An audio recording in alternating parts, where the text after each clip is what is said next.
80% af al marinaffald kommer fra os på land, mens de sidste 20% kommer fra fiskerne og deres både. Plastik tager omkring 500 år at blive nedbrudt. Der er en affaldsø ude i Stillehavet på størrelse med Afrika, og som består af 80 millioner tons affald.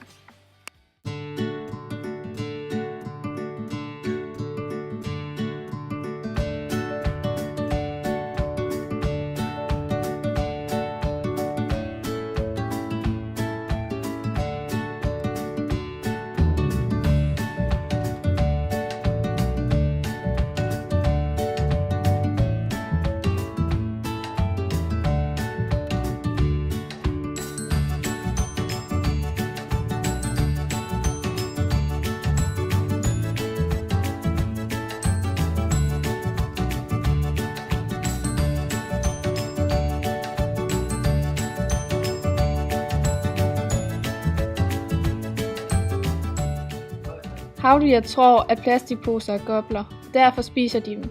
De kan ikke fordøje poserne og dør efterfølgende af sult. Fra et miljømæssigt syn vil det være en god idé at skifte plastikposerne ud med stof- og papirposer.